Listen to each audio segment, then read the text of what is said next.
Welcome back for another episode of TBP with your host. I'm Zach. And I'm Spencer Maxwell. And today we have on a tremendous guest, Xander Smart. Xander Smart is an entrepreneur in the basketball realm, is super successful and absolutely crushing it right now. Xander, how are you? Good.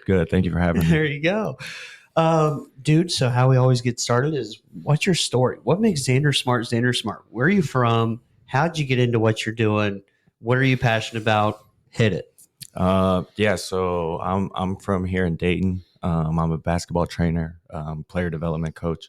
I played basketball in college, and then after that, when I was trying to figure out what I wanted to do with life, I started getting into basketball training, and then I've been training basketball players for the last 6 years now.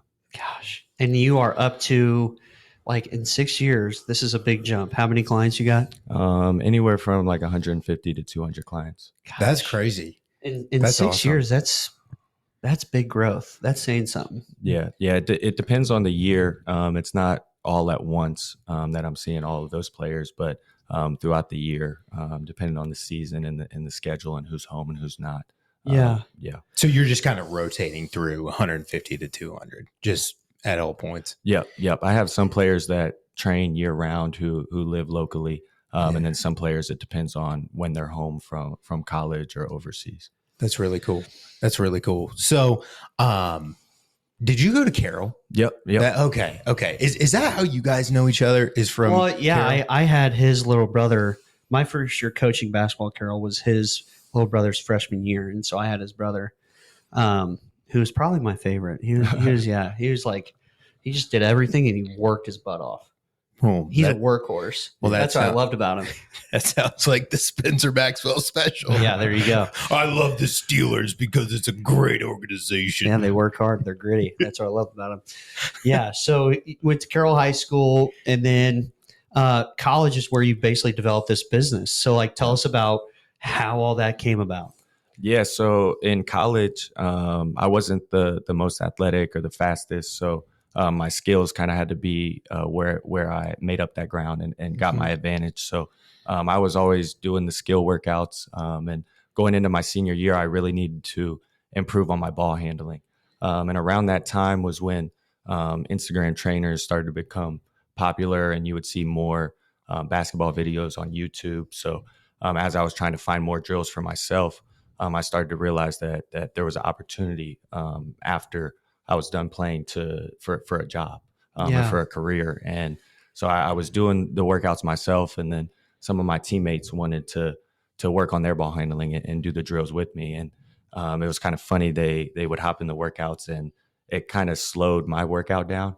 So I started telling them, okay, come after I do my workout, and then I'll put you through the workout.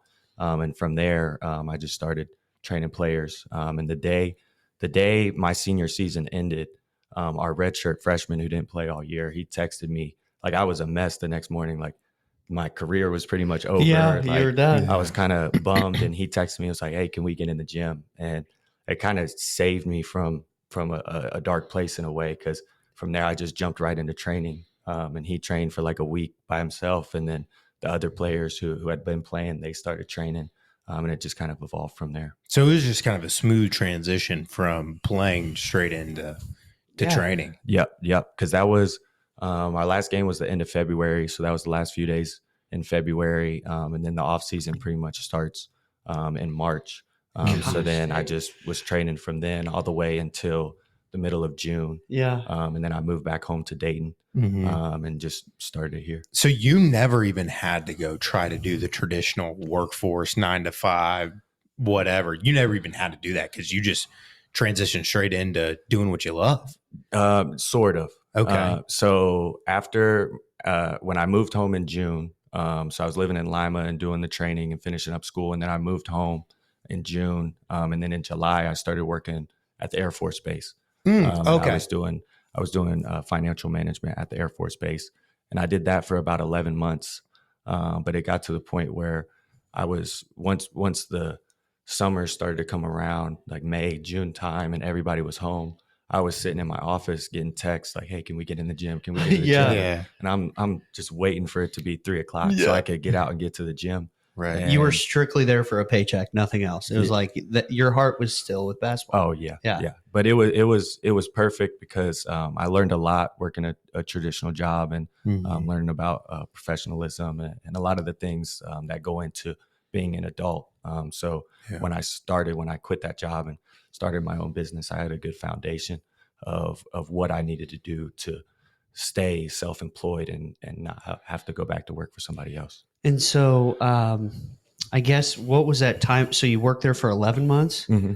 and then you just went full time training. Yeah, yeah. Really? Yeah. And so when you went full time training, was it ugly at all? Were you worried? Were you stressed? Like, I mean, I still am. Yeah, I mean, there you I go. think Right. as an entrepreneur, you always kind of have that pressure to make things happen and make it work day after day. But yeah, I mean, for when I first started out, I really had no clue what I was doing, and I was just doing the best that I could. And I look back, and sometimes I think like, why did players ever work with me, or why did some parents stick with me when I was just bouncing from gym to gym, going wherever I could, just doing the workouts wherever, not really running a business compared to what I'm doing now. But I think when you're starting out, if you're not going to know everything, but if you're just doing the best that you can day after day, people see that, and that resonates with them. And then you start to build a community, and next thing you know, you have a community that's kind of running itself and working day after day. man, that's 100%. cool. So question, 150 to 200 people that you're working with, Mhm. that doesn't just happen like that. Yeah. Right.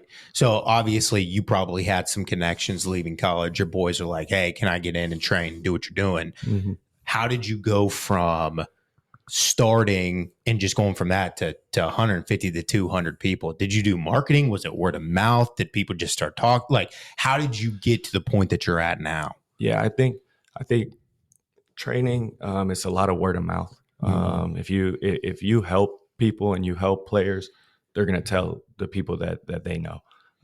Or if people see somebody getting results, or see them doing stuff that they hadn't seen them do before, they're going to look at them like, hey, where did you learn to do that? Right. So I think by pouring into just the people that I worked with initially and helping them get results, and then just letting the word spread, I think that was the biggest way that I increased my clientele. But when I was in Lima, I was pretty fortunate because basketball is incredible in Lima. It's kind of a hidden gem in Ohio, and there's a player named Xavier Simpson, who That sounds familiar. yeah, they call him Captain Hook. He's the player in the G League that does all the hook shots. Oh, he's like- really? yeah, he's like Okay. a 6-foot guard, and he does the Kareem sky hook. Really? With No way. As a 6-foot guard. yeah, full extension and everything. So he's kind of brought the hook shot back. But he was playing at Michigan at the time that I was training in Lima, and he would do workouts at my college when he was home. And he saw me training some of the players that went to my school, and he asked me to work out. And we worked out for a couple months, and then he knows a lot of people in Dayton. So when I moved back to Dayton, he told a lot of people about me. So that really helped me get my He start. played at Michigan? Yeah, yeah. Okay. Gosh, man. So, Well, that's good. That's high profile. well, on the note of high profile, that just rolled into exactly what I was going to ask. Obviously, if you're training dudes that go to Michigan, right, you're training dudes that can ball a little bit. So, what's the extent of, I guess, high profile type clients? So, like Division I athletes, professional hoopers, either NBA, overseas, whatever. What does your clientele look like? Do you train a lot of those guys, or how does that look? Yeah, I have a good amount of players that play at a really high level. Some of them have been working with me since they were in high school, kind of before they got to that level. And some players I started working with when they were playing at Wisconsin or Michigan State, or even some of the UD players. But right now, I've been training Bree Hall, who was a McDonald's All-American at Wayne, and she's won a couple national championships with South Carolina. Wow. So Because South Carolina is a powerhouse for women's basketball. They're Yeah. the cream de la Yeah. creme. Yeah, so she's trying to win her third national championship in 4 years this year. No way. And then hopefully go on to the WNBA. And there's a lot of really good women's basketball players here in the Dayton area. Maddie and Catherine Westbeld, who played at Fairmont. They were both McDonald's All-Americans. Kogan had Yep. Maddie, the older one, right? Catherine's the older one, played at Notre Dame, won a national title. I think they won a state championship. Yeah. Together Oh my gosh, that year those girls were blowing out teams like 100-10. Yeah. It was insane. Yeah. So I've been working with Catherine and Maddie for the last 4 or 5 years. Yeah, they're legit. Maddie's at Notre Dame right now. And then I work with Travis and Dimitri Trice, who are brothers from here. The Trice name is huge in Dayton. Yeah. When it comes to basketball. Yeah, with their dad's a coach at Wright State, and their younger sister played Division I at Bowling Green and FIU, and they're both having really, really successful professional careers right now. Travis was just named the MVP down in the Puerto Rican League, and they won the championship of that league. He was the MVP. And he was the finals MVP, which hadn't been done in that league in I think 27 or 28 years. So, oh, wow. Yeah. So those are some of the players that I've been working with for the last 4 years. Nice. When they get on the podium, they say, shout out to Committed to My Craft, right? Yeah, something like that. So, dude, you're leaving college, and I mean, so you're jumping around gym to gym. Mm-hmm. When did you get your home base? So I got my own gym in January of 2020. So like right before COVID. Yeah. Which ended up being a perfect time to get the gym, because if I would have waited a couple months, I probably wouldn't have had access to it. And it wasn't the best gym. It was just a little court in a warehouse. The hoops kind of looked like they belong in a driveway. But that was one of the, we called it the warehouse, because it was just this empty warehouse of a business that did manufacturing, and you'd have the warehouse workers on one side, and then you'd have us back there doing basketball drills. Yeah, so it was a cool environment, but like the people who come in, like the community we've built, it's just a bunch of people who are about the work, and they don't need all the flash, and they don't need the best court or the best hoops. They're just there to get better. And it didn't have air conditioning, so it's really hot in the summer, but it was kind of like a mentality going in there day after day. Good, let's get it. Yeah, let's like sweat. It's that warehouse work. Like it's a little different than working out somewhere else. But you need to trademark that warehouse work. Yeah. Put that on the back of your Committed shirts. Yeah. I tell you what, maybe an unpopular opinion, but I kind of like, if I'm lifting, or, even when it was open gym, like my high school had the main gym, and then the old school had a gym, and the old school didn't have air conditioning. Yeah. And I kind of like that, like, oh, well, that's Carroll High School right there, buddy. Yeah. I kind of like it, getting a nice little sweat in, especially in July and August when it's burning outside. Yeah. We moved to a new gym, and it had air conditioning. And I was like, I think I need to ask the owner to turn the AC off. Right. Like, we're losing our edge. Like, we're a little too bougie in here right now for us. Like, when did you move gyms? I moved into a new gym of August of this year. This year? Yep. Are you loving it? Yeah. It's an upgrade. So we have air conditioning now. We have a wood court. We have real rims. So I think the stuff that we're able to do in that gym is a lot better. But I'm always going to miss the warehouse, because that was kind of the gym that we made home. Yeah. OG. Yeah. So the players that were working out in the warehouse still always hold a special place in my heart. Oh, dude, that's cool. So, I mean, dude, you're 6 years in. Okay, reflecting back, what has been like the favorite part about your business, but also what has been, for lack of a better word, the suckiest part about running this business? I think my favorite part is the people, because for me, if I develop a relationship with somebody and put work in with them over time, their goals kind of become my goals. So, and like helping them reach their goals is just as much my goal as it is theirs. And so now that I've been doing this for a while, there's quite a few players that I'm kind of on this journey with, whether they're a 7th grader and they wanted to go play in college, or they're a college athlete that wants to play professionally. Whatever their goal is, once we put enough work in, I feel like it's partly my responsibility to help them get there. So I think that's been one of my favorite parts. The suckiest part, I mean, I don't want to say I don't know where to start, but I think like being an entrepreneur kind of gets glamorized. But there's a lot of stuff that goes into it day to day just to keep the business going. Like there's been, I mean, it probably happens once every 2 years where I think, oh, this is going to be it. Like really, yeah, just different things happening, gym situations, mental burnout, just wanting to do a different schedule, whatever it is. But I think that's just part of it. Yeah. How do you handle that? How do you handle the mental burnout? How do you handle, because like you have 200 clients. How are you able to handle that and not get burnt out and still give people your best? Yeah, I think my family really helps me understanding my purpose now that I have a daughter. Like I was always doing everything to provide for my wife. That was really important to me. But now having a daughter, that kind of just intensifies it that much more. So it helps me knowing that when I'm at work, I'm doing something I'm passionate about and I enjoy, and then it allows me to have the time and the resources to provide for my wife and daughter. So I think that relying back on that and my purpose really helps me during those times. But I think for me, just not being afraid to adjust. Like as an entrepreneur, you kind of have control over how you run things and what hours you work and different things like that. So like I used to, when I first started out, I would train Monday through Friday until 9 p.m. every night.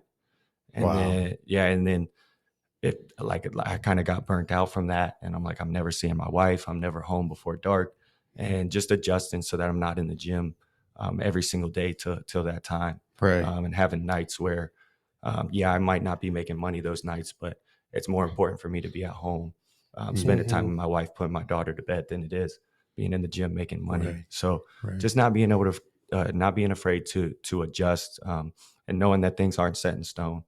You kind of, when you have control, you just control the things that you can control, build the life that you want, and then just keep learning from there. I think realizing that you don't have control is a huge part of mental burnout, because once you realize that and you're able to let things go, I think the less it wears you down mentally, And so, yeah, that's huge, man. So like what, so you're in, again, you've been in it for 6 years. What's your long-term goal with this thing?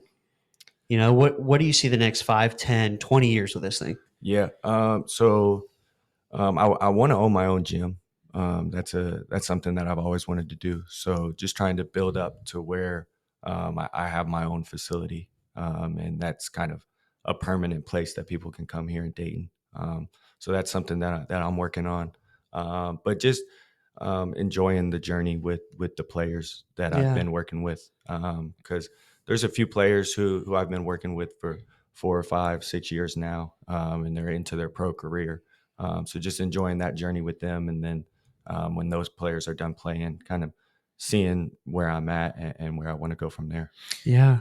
Question, is it, because obviously you have athletes on all kind of sides of the spectrum, right? You have professional athletes and you have middle schoolers. Mm-hmm. Is that difficult balancing what is the routine specific for them when you have a 7th grader versus somebody that's playing pro ball? Like, is that difficult to be able to adjust to the needs of that?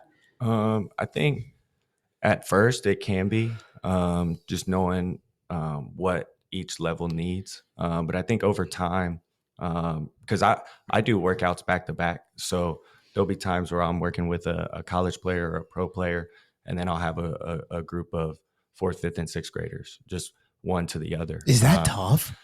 No, I don't think so, because I think one, you learn your players, so you know what they need, and you talk to them, especially the older players. You talk to them beforehand, see what they want to work on, see how their lift was that day, how's their body feeling, what part of the off season are they in. So just understanding your players is big. But I think at the end of the day, too, like the fundamentals of basketball are the fundamentals of basketball, no matter what the level. Like there's some times where I'll do a certain type of drill or a certain type of footwork that we're working on, and I'll do it with the 4th, 5th, and 6th graders, and then we'll do the same thing that same day with the college and pro players. It'll just the difficulty will be ramped up, where we'll structure it in a different way. But the fundamentals of what makes basketball players good doesn't change depending on their age. The difficulty of what we're working on might change, but the actual fundamentals and what players need to be good at is pretty much the same across the board. So just taking the stuff that the older players are working on and trying to translate that down to the younger players. Well, on that note, let's get into a little bit of the granular details of what your workouts look like. What are we doing? Zach Heyer shows up. Business owners, do you know the value of creating a strong brand and realize social media is one of the best ways to do it, but don't have the time to stay consistent or know where to start? Do you need a modern website or an eye-catching logo? You only get one first impression and you've got to make it count. No matter if you're looking for a website, a logo package, or if you need a professional to craft and implement a custom social media strategy to create a recognizable brand and drive sales, the Z&T agency has got you covered. Odds are you've probably been thinking about these things to some degree, but didn't know a solution. Or maybe this is all new to you and you're interested in hearing more. Either way, we'd love to talk to you. Reach out to zach.heyer@theztagency.com to book your consultation call today. What are the workouts that we're going through? So obviously you said, it's specific to that individual player, where they're at in the off season, how their body's feeling, etc. But what types of things are you doing for workouts, footwork, all that kind of stuff? And keep in mind, he's the 3-point record holder at Franklin Monroe High School. Okay. I mean, I don't know if I am anymore, but it's been a while. Yeah. So if you come in, we're definitely going to get some shots up, work on some shooting. Because I think no matter what kind of player you are, you want to be really good at what you're good at. So you always want to focus on that. But for me, my job is to just help players to be better for the game. So anything that they need to do in the game, we'll work on in workouts. So the core 5 things are kind of ball handling, finishing, shooting, passing, and defense. To me, everything, you play the game on your feet. So everything involves footwork. Because some players, I'll say, what do you want to work on? They'll say footwork. And I'm like, okay, is that finishing footwork, ball handling footwork, defensive footwork, shooting footwork? Because there's a lot of different footworks that you can use, but there's only so many things you can do in each situation that's going to help you to get a good result. So with everything that we do, we're working on the footwork, how you want your feet when you're handling the ball, how you want your feet when you're finishing, shooting. So the players have a ball in their hands a lot when we're working on ball handling, finishing. We do a lot of shooting drills. Our workouts are high paced. We don't do a lot of conditioning, just running up and down, because the way we structure the workouts, if you do basketball movements at game speed, that's over plenty, the court, that's conditioning. That's the conditioning. So we're kind of killing 2 birds, 1 stone. Where sometimes we finish the ball handling, I'm looking at all the players.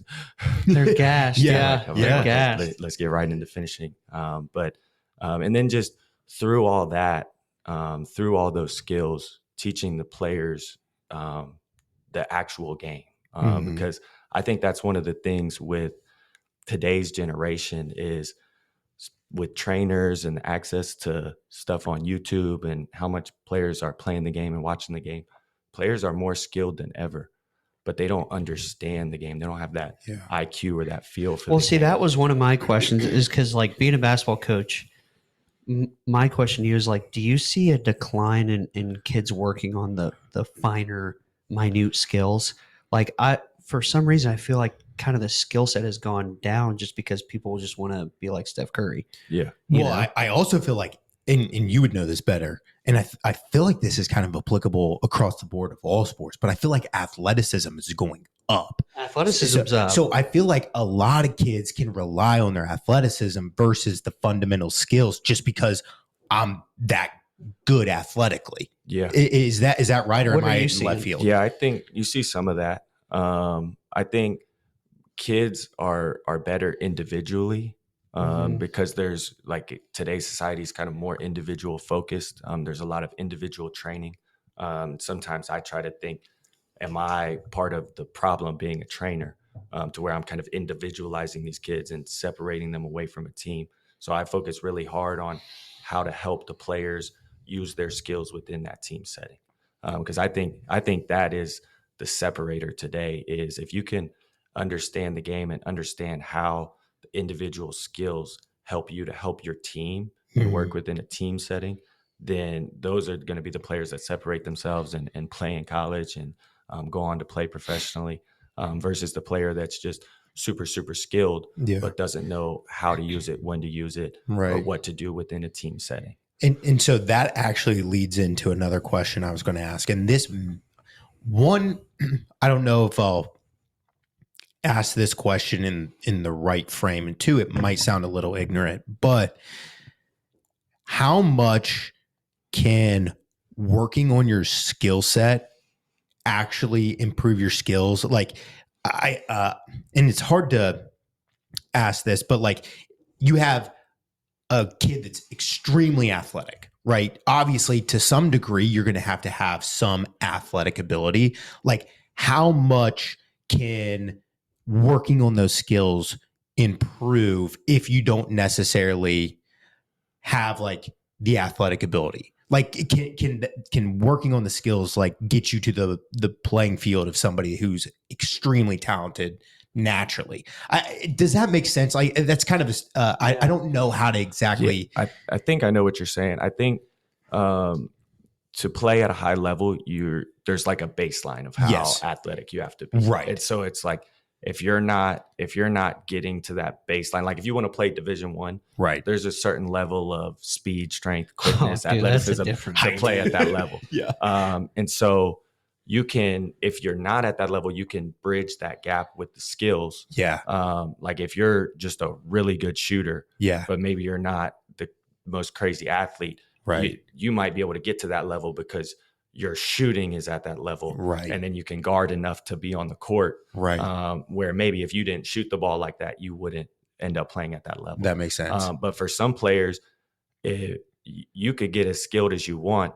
If you're 5'2" and you're super slow, Doesn't matter. There's a cap on where you can play. Doesn't matter. So yeah. And I see that with players sometimes. Like they might have a good sense of their skills, but it's like you're a 7th, 8th grader. You need to get quicker, faster, stronger. Right. So instead of coming to me, you need to go see a performance trainer, somebody that's going to help you to get quicker, faster, stronger, because that's going to make the skills that you have that much better. Right. Right. That makes sense. That makes sense. Gosh, man. Well, you're a beast. I appreciate it. Dude, so like, so you go to Michigan State every year, right? Yeah. So for the last 4 years, I've been invited to, they call it Grind Week. And That's cool. It's their alumni week. And their pro players come back, the NBA guys and the overseas guys. And then they just spend a few days with the current team. And then some of the older guys who have played there and aren't playing anymore, they come back and hang around the guys. So how'd you get that invite? Yeah, that's what I was going to ask. So Travis Walton, he is Draymond Green's trainer. Okay. He played at Michigan State, and he's from the Lima area. So when I was training, when I started training in Lima, he was out in California working with Draymond. So he wasn't back in the city, but he saw these videos of me training some of the players that he knew, and was talking to people, and he heard that I was training a lot of players around Lima. So he called me, and he was messing with me, but he was like, "Hey, who do you think you are training in my city?" And I was like, "What?" And he was like, "Nah, I'm just playing. What's up? This is Travis." So, but that was funny to kind of start off our relationship, and then we've just done a few different things together. He's had a few events in Lima that I've been a part of, and then I went out to California to learn from him and help him with the workouts with Draymond, and so you got to train with Draymond Green. Yeah, I was in the gym. And how was that? How's Draymond? How's that? Yeah, I mean exactly how you see him on TV. Yeah, that's just how he is in person. He's a real person. He's always Yeah. been super great to me, and great to everybody that I've seen him interact with. But yeah, so from there they started doing the grind week after COVID, I think in 2021. And so there's like a group of 10 coaches that Travis puts together, and we're all different trainers from different parts of the nation. And so then we come together, and when we go up there, we put the players through the skill work, and then they play afterward. So that's cool. And I don't mean to just beat on this point, but Draymond Green, obviously household NBA name. Like most people know who he is, very successful in the NBA. What is the level of discrepancy between the Draymond Greens of the world and other people that you're training or that you see on average? Like, how much better is he to be at that point? Like, is there just a massive gap in skill set between Draymond and people like Draymond and, those that even play Division I basketball, but, aren't Draymond Green? Yeah. I think when you get to that level, you can just tell, like when you're in the gym and there's a couple NBA players and everybody else isn't in the NBA. Yeah. You can you could walk in there and right away you could probably pick out the few guys that are in the NBA. But is that physical stature? Is that work ethic? Skill set? I think it's all the above. It's different for everybody. I mean, I think a popular word right now is aura, but those players, like you see certain players and they just kind of have it, whether it's with their skill set, the way they command the court, the way they communicate on the court, with their athleticism, their size, but a lot of times kind of a combination of how they put all those things together. Yeah. And then you can just kind of sense it from there. Yeah. Like you talk about communication. One of the things I always drilled home with my freshman boys, granted they're freshman boys, how often do they listen? But I was like, you always hear a good team. You never hear a bad team. Yep. And so that there's a reason why they're in the NBA. They're communicating all the time. But also too, to piggyback off that question, what was it like for you stepping into that workout? So obviously Travis is his name. So he's training Draymond. You're going to help him and watch him. What was that like for you to see that next level? Because you trained D1 college guys, but what was it like to see that? Was that different for you? Yeah, I learned a lot. I was out in California for a week and just rebounding, doing whatever they needed me to do to help make the workout go. But I had an opportunity to talk with Travis on the car rides all week. And then I had a few opportunities to talk with Draymond and pick his brain a little bit. And I think just being around and seeing the mentality of the players and trainers that are at that level, I think that helped me to just understand how to carry myself and how to interact with other people. And your willingness to just go rebound and learn, like that's what a lot of our generation misses, is the willingness to just do stuff for free. Put in the work. Yeah. Do it for free, sit in color and watch and learn. So like if you ever got the opportunity to really like scale, or not necessarily scale, but advance into that next level, but you had to leave Dayton, would you? I don't know. I think I always want to keep my options open. And if there's a great opportunity, I definitely have to think about it. But I mean, Dayton is home. I have my family's here. Yeah.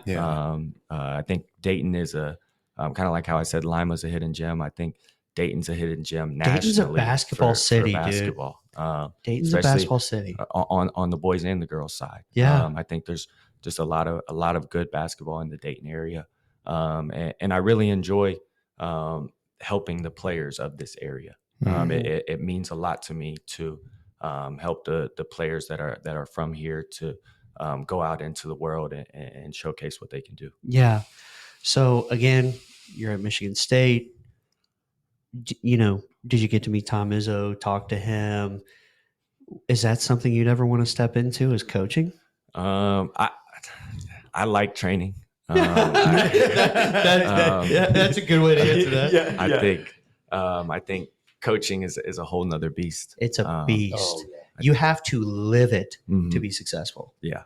And my family is very important to me, and the job that I'm working now, the career that I have, allows me to spend a lot of time with my family, and not miss a lot of things. So for me to give that up would have to be a pretty big trade off. Yeah. Dude, yeah, But coaching is it's a lot. yeah, coaching is a different beast. I have a lot of respect for coaches. I know they have a hard job, especially now, college coaches with NIL. And all Oh my that. gosh, well, their Virginia coach just dropped out because Mhm. he's like, this isn't for me. Yeah, and so I Insane. think with having, and that's part of the reason I got into training, because I wanted to kind of have that flexibility to control my schedule, and live where I want to live, Yeah. and Right. not have to uproot my family and move because our team didn't do well that year. Yeah, Very true. So I think training kind of becoming popular at the time that I was finishing up college was really a blessing for me to be able to step into that. Because other than that, I probably would have gotten to college coaching, and who knows where I'd be living now. yeah. Right. And like you said, when you train somebody, let's focus on what you're good at. If what you're good at is training, focus on training. Mhm. So let's talk about NIL. How do you think that affects the college basketball scene? I think high major college basketball is now professional basketball. Mhm. It's very Yeah. comparable to overseas. Some of the guys are probably making more than players are making overseas, but I think it's good. I think the players being able to make money is good, but I think it's kind of like the wild west right now. Yeah. So I think right now, I think they're probably just collecting a lot of data, seeing how things are going, and then they're gonna make some adjustments here in the next few years. Yeah, I think they just kind of threw something at the wall. It stuck, and then they're just going to refine it from there. Yeah, I think that's the best way to go about it, because they've tried to put rules in and nobody knows what's going on. And Right. so I think once they get a little bit more data and kind of see how things play out with football and basketball and women's basketball and the sports that are really making, where the players are making a lot of money, then I think they'll kind of reel it back in and come up with some guidelines for it. I mean, Yeah. how much are like college hoopers really making with NIL? Like, how much have you seen guys making? I mean, it depends. I think this summer, or this spring and summer, when the players entered the transfer portal, I think we were seeing players were signing for 1 or 2 million for a single year. But then These are 18, 19-year-old kids. and then you have, I mean, players are going to this school, get 300,000 in a car, go to this school, get 400,000. Where, yeah, it's crazy. I thought I saw something the other day. A reputable reporter was talking about how the top player in the high school senior class right now is getting offered $7 to $9 million for where he's going to go to school for 1 year. For 1 year. For 1 year? Yeah. I mean, that's what it's got to right that's now. That is more than the NBA. Yeah. Depending on your contract. Yeah. That's crazy. Oh, 100%. Yeah. And- like obviously the league minimum, but it's still, Right. gosh. Have you kept up on NIL for football, dude?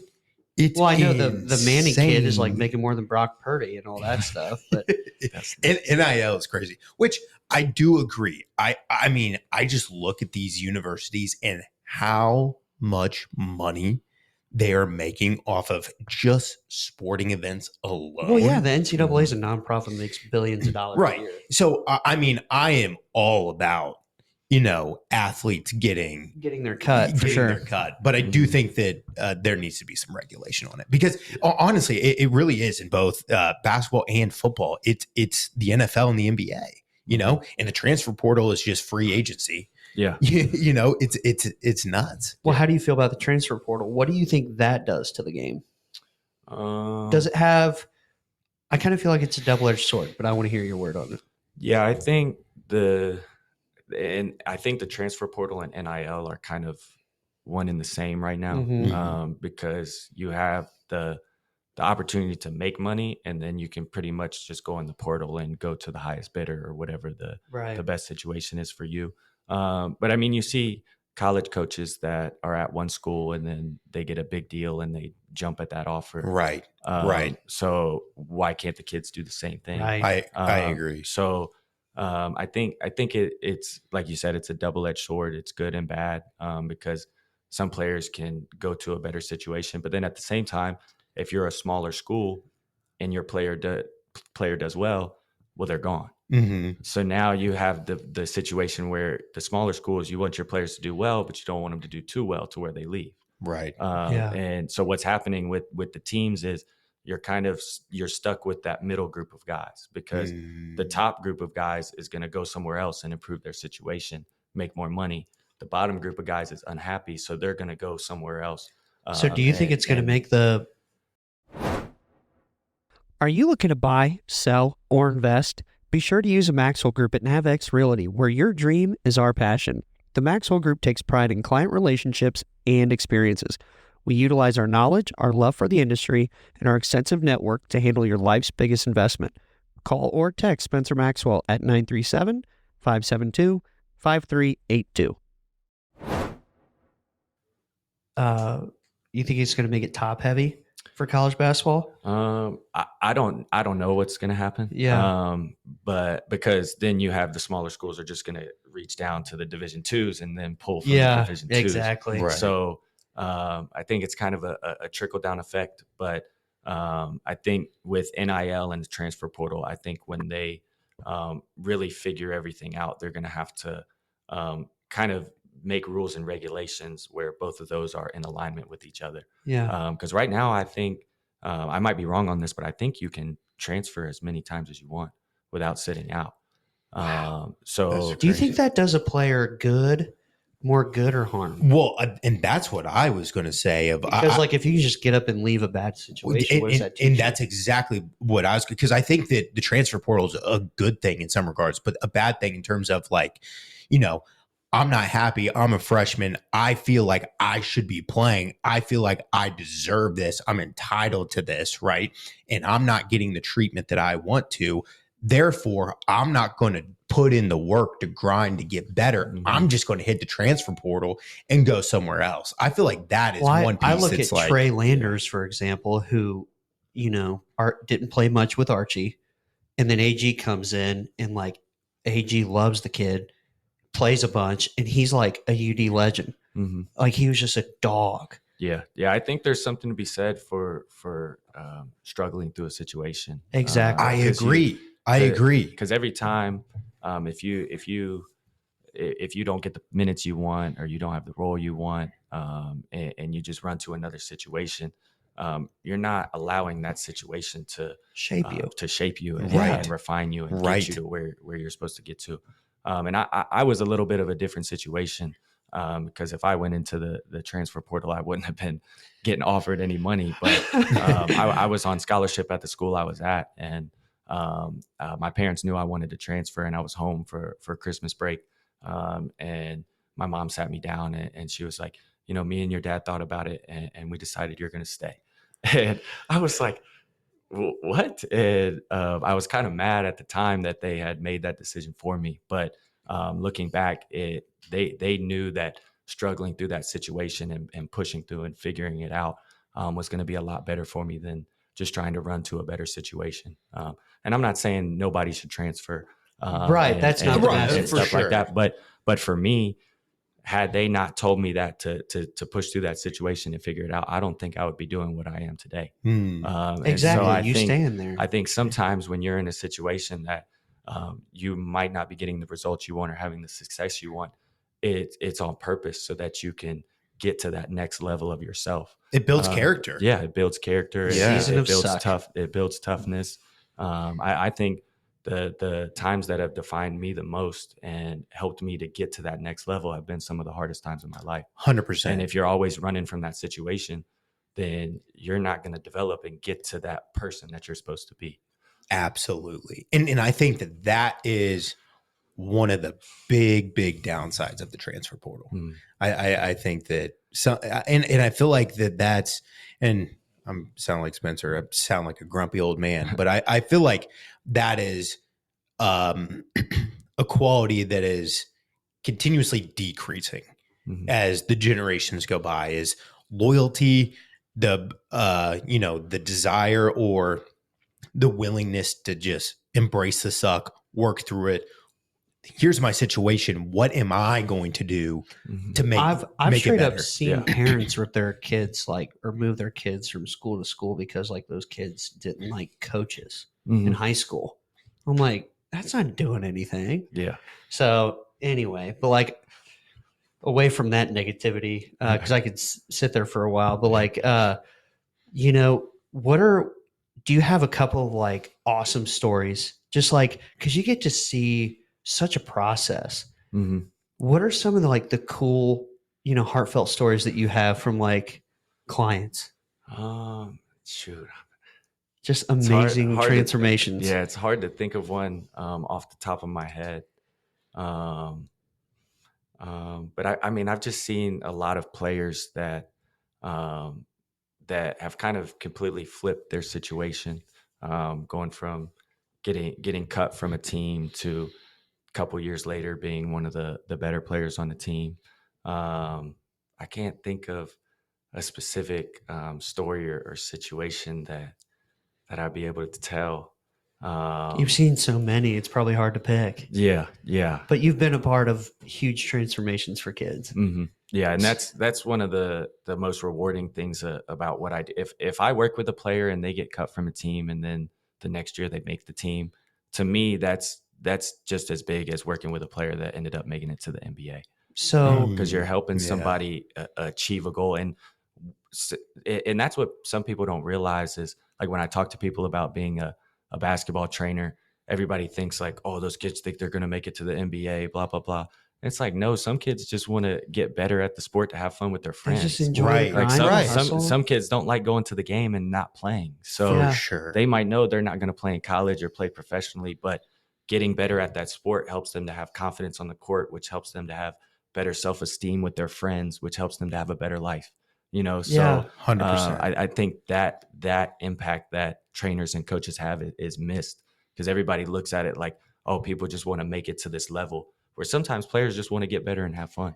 Yeah. And there's nothing wrong with that. Dude, I tell you what, that is a really that's a really good perspective, because I hear That's a lot huge. of like so many times people are like, oh, well, you're not What going, are you spending all this money for? you're not yeah. going to college. You're not going to the NBA. You don't have the talent to do that. That's an awesome perspective of, you know, maybe they just want to go be better. So that way when they're playing with their friends, you know, builds their esteem. Mhm. That's a really good perspective. So to kind of piggyback off that, and this is a tough question. What's your why? Why do you get up and do what you do every day? Or what's your mission statement? Yeah. That's it. I think my biggest why is my wife and my daughter. To be able to provide for them, both in the resources that I can provide through my job, but also providing my presence and being able to be there to help my wife and to take care of my daughter and be there with her and watch her grow. I think the job that I work allows me to do those two things. So that's my biggest why. But for training, I'm just I really love basketball. Like if I was a trainer or if I was still working at the Air Force Base or doing something with finance, I would be playing basketball every week. Yeah. So I love basketball and I enjoy the process of helping people and seeing people get better and seeing them achieve their goals. And being a trainer, I get to do those two things every day. And then, you know, every few times a week, I get to jump in a drill and play basketball. That was my So, next question. So like you say, you know, you say you'd be playing basketball every week. How many times do you get to, you know, put it to a couple of these college guys? Do you ever put it to them? Yeah, it depends on the numbers in the workout. Like we do a game that involves 5 people, and it's like a one-on-one game. So anytime there's 4 college players or 4 high school players that are going to be playing varsity, I get excited because then I get to jump in and make that 5th guy. Or we'll play 2-on-2, 3-on-3.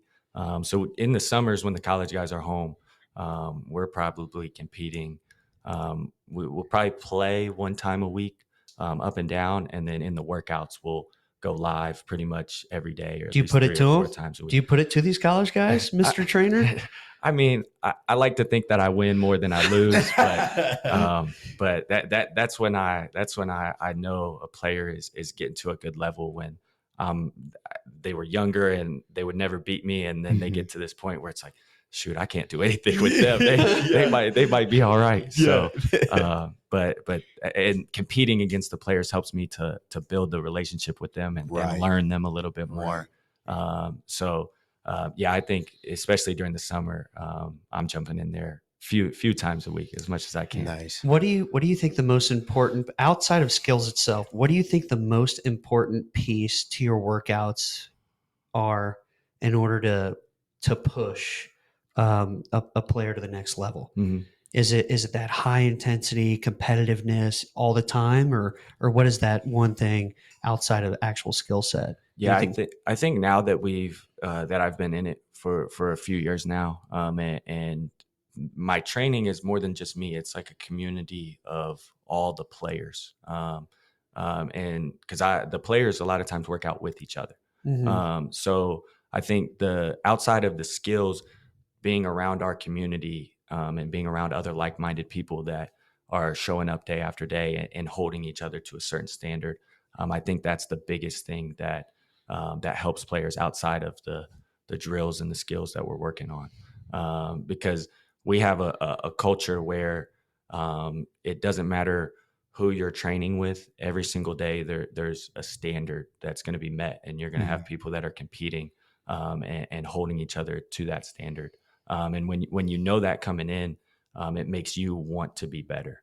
And because you see somebody got to the gym and they got there 20 minutes early and they're stretching and they're already shooting, and by the time the workout's there, they're ready to go. And you're walking in with 2 minutes before the workout, tying your shoes up, jumping right into the drill. Yeah. And players notice that, and then they go, okay, I need to show up early like him, and start doing his stretching routine with them.